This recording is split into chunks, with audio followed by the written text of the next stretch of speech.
The text for our devotion today is Genesis chapter 9. God blessed Noah and his sons and said to them, "Be fruitful and multiply and fill the earth. Every animal on the earth and every bird in the sky will fear you and dread you. Everything that swarms on the ground and all the fish in the sea are handed over to you. Every living, moving thing will be food for you. I have given everything to you, just as I gave you the green plants. But flesh that has the blood, which is its life still in it, you shall not eat. In fact, I will hold each animal and each person responsible for your lifeblood. I will hold each man responsible for the life of his brother. Whoever sheds man's blood, by man his blood shall be shed, for God made man in his own image. But you be fruitful and multiply, increase abundantly on the earth and multiply on it." God said to Noah and to his sons who were with him, "Listen, I will now establish my covenant with you and with your descendants after you, and with everything with you that has the breath of life, with the birds, with the livestock, and with every wild animal that is on the earth with you, with everything that went out of the ark, even with every wild animal on the earth. I will establish my covenant with you. Never again will all living creatures be cut off by the waters of a flood. Neither will there ever again be a flood to destroy the earth.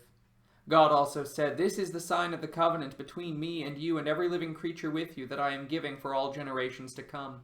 I have set my rainbow in the cloud, and it will be the sign of a covenant between me and the earth. Whenever I bring a cloud over the earth and the rainbow is seen in the cloud, I will remember my covenant, which is between me and you and every living creature of every sort, and the waters will never again become a flood to destroy all flesh. The rainbow will be in the cloud. I will look at it so that I may remember the everlasting covenant between God and every living creature of every kind that is on the earth." God said to Noah, "This is the sign of the covenant that I have established between me and all flesh that is on the earth." The sons of Noah who went out from the ark were Shem, Ham, and Japheth. Ham was the father of Canaan. These three were the sons of Noah, and from these people spread out over the whole earth. Noah began to be a man of the soil and planted a vineyard. He drank some of the wine and got drunk. He lay uncovered inside his tent. Ham, the father of Canaan, saw the nakedness of his father and told his two brothers outside. Shem and Japheth took a garment and laid it over their shoulders. They went in backwards and covered the nakedness of their father. They faced backwards, and they did not see their father's nakedness. Noah awoke from his wine and knew what his youngest son had done to him. He said, "A curse on Canaan! He will be the lowest of servants to his brothers." Then he said, "Blessed be the Lord, the God of Shem. Let Canaan be his servant.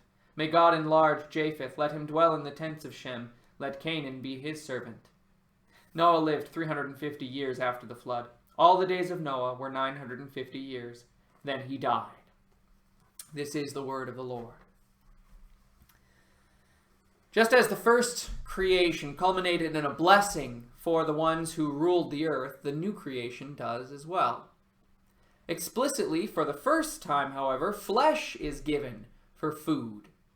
The earlier blessing provided every tree that bears fruit that produces seed for food, but now man is no longer merely a vegetarian. It seems strange that with so few animals left to populate the earth, God would permit this.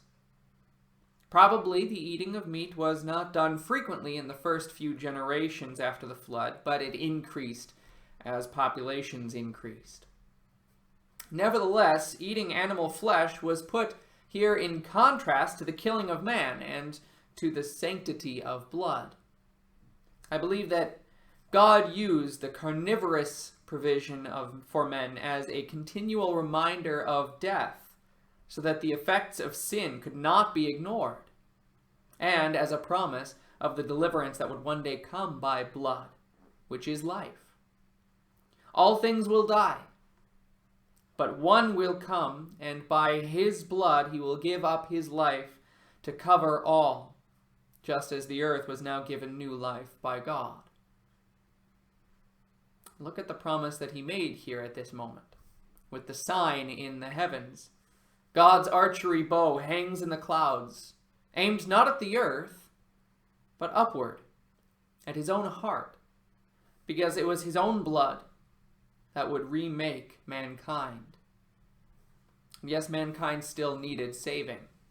Quickly it's made apparent that even the most righteous ones that God could find were corrupted with sin. Noah became drunk. And Ham mocked him. From the three sons of Noah, all the nations of the earth would be descended. And the wicked descendants of Ham, the Canaanites, are already foretold. God's hand is at work in all history. All of this is with the goal of bringing the Savior that he had promised to his people. Amen.